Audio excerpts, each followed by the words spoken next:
ढोलकपुर गांव में एक मोहन नाम का व्यक्ति अपने परिवार के साथ रहता था। मोहन बहुत ही गरीब था। मोहन के घर में जमा राशन पानी भी खत्म हो रहा था। तब मोहन की पत्नी ने बोला कि कुछ कमाई करोगे या ऐसे ही भूखे मारोगे? बिना कमाई के जीवन कैसे चलेगा? मोहन भैंसों का दूध पीने के अलावा कुछ काम नहीं जानता था। उसने अपनी पत्नी से पूछा, कमाई वो क्या होता है, जरा बताओ। मोहन की पत्नी ने उसे बताया कि कुछ खेती के लिए जमीन गांव वालों से मांग लो, उस पर खेती कर अपना अनाज उपजाया करेंगे। मोहन गांव के सरपंच के पास जमीन मांगने जाता है तो सरपंच चालाकी से उसे एक जमीन का टुकड़ा दे देता है जो शमशान घाट के पास बंजर पड़ी थी। मोहन उस जमीन पर जुताई करने से पहले सोचता है कि यह खेत में आ रहा पीपल का पेड़ जिसके कारण हमारी फसल कम हो जाएगी, इसे अपने खेत से हटा देता हूँ। यह सोचकर उसने पीपल के पेड़ पर लोहे का एक डंडा मारा, जिसमें से भूत नीचे उतरे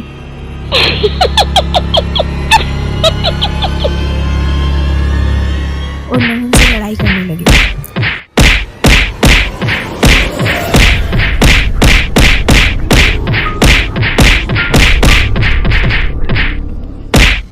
एक भूत का हाथ टूटा, एक का पैर टूटा।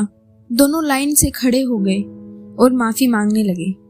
उन्होंने पीपल के पेड़ को हटाने का कारण पूछा, जिस पर मोहन ने स्पष्ट कहा कि ये पेड़ मेरे खेत में आ रहा है, इसलिए इसे मैं यहाँ से हटा दूंगा। भूतों ने मोहन से कहा कि हम इस खेत से होने वाली सारी पैदावार के बराबर आपके घर में राशन पहुँचा देंगे, पर आप ये पेड़ मत तोड़ो। यह हमारा घर है और हम यहाँ कई वर्षों से रह रहे हैं।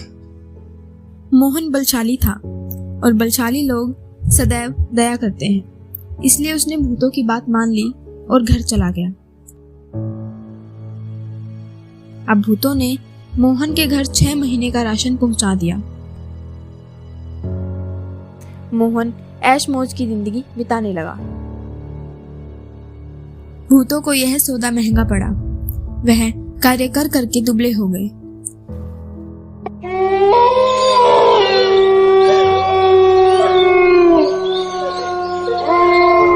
एक दिन भूतों के गुरुजी वहां पहुंचे और उन्होंने उन दोनों को दुबला पाकर कारण पूछा तो दोनों ने बताया कि एक आदमी है, उसकी जी हजूरी करने से और उसके घर राशन पहुंचाना, ये सब काम करने में हमारा सारा वक्त चला जाता है। इसके कारण हम दुबले होते जा रहे हैं। गुरुजी को यह बात बुरी लगी और बदला लेने के लिए वह बिल्ली का वेश बनाकर मोहन के घर जा पहुंचे। मोहन के घर रोज बिल्ली दूध पी जाती थी। इस पर वह बहुत परेशान था। आज सबक सिखाने के लिए मोहन डंडा लेकर दरवाजे की आड़ में खड़ा था। बाहर से बिल्ली के वेश में आए भूतों के गुरुजी ने मोहन को दरवाजे के पीछे छिपा देख लिया था और दाव लगा रखा था कि कब उसकी आंख से छुपकर उस पर वार किया जाए।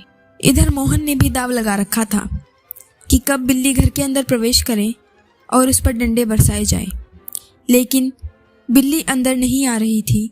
काफी समय हो गया। मोहन धीरे धीरे और चूल्हे के पास जाकर छिप गया। बिल्ली आई तो उसने मोहन पर अचानक वार करने का प्रयास किया। मोहन पहले से ही सतर्क बैठा था। उसने एक डंडा बिल्ली की कमर में मार दिया। अब भूतों के गुरुजी के पसीने छूट गए, सभी हड्डियां टूट गई। गुरुजी ने अपने भूत रूप में आकर मोहन से माफी मांगी। मोहन ने उस भूत से पूछा, छोड़ने के बदले तुम्हारी क्या सजा होगी? गुरुजी ने स्वीकार कर लिया कि जितना राशन आपके घर आता है उसका दुगना अब दिया जाएगा। इस पर मोहन ने गुरुजी को छोड़ दिया। गुरुजी अपने चेलों के घर पहुंचे और पूरा वाक्य बताया। अब राशन दुगना पहुंचाना होगा। इस पर उनके सारे चेले सिर पीट कर रह गए।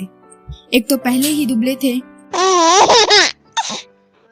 नाथुपुर गांव में एक पप्पू नाम का लड़का रहता था।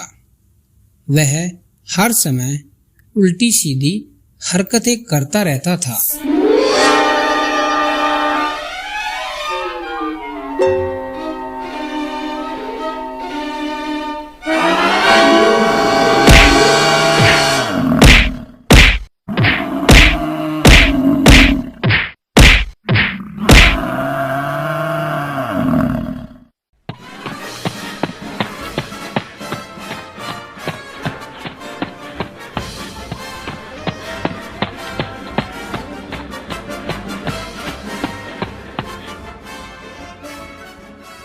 एक दिन पप्पू एक पेड़ पर चढ़ गया। थोड़ी देर बाद उसे लगा कि यहाँ से उतरना उतना आसान नहीं है। यार पप्पू, आज कहाँ फंस गया? यहाँ से तो मैं उतर भी नहीं पाऊंगा। अब उसके पास बस एक ही रास्ता था कि वह पेड़ से कूद जाए, लेकिन पेड़ इतना ज्यादा ऊंचा था कि अगर कूदने की कोशिश की तो चोट लग सकती है। अरे भाई, कोई मेरी मदद करो। कोई चारा न देख उसने आसपास से गुजर रहे लोगों से मदद मांगी, लेकिन किसी को कोई तरीका नहीं सूझा।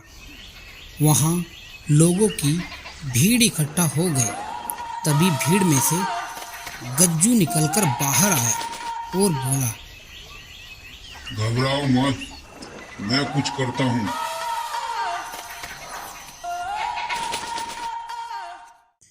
गज्जू ने एक रस्सी पप्पू की तरफ फेंकी और बोला कि इस रस्सी को अपनी कमर में कसकर बांध लो। कुछ ही देर में पप्पू ने रस्सी को अपनी कमर में बांध लिया। गज्जू ने रस्सी का दूसरा छोर पकड़कर खींचा। ऐसा करते ही पप्पू पेड़ से धड़ाम से नीचे आ गिरा। लोग गज्जू पर भड़क गए और बोले, अरे बेवकूफ आदमी है, क्या क्या तूने? गज्जू ने भोलेपन से कहा, अरे मैंने पहले भी एक आदमी की इसी तरह जान बचाई है।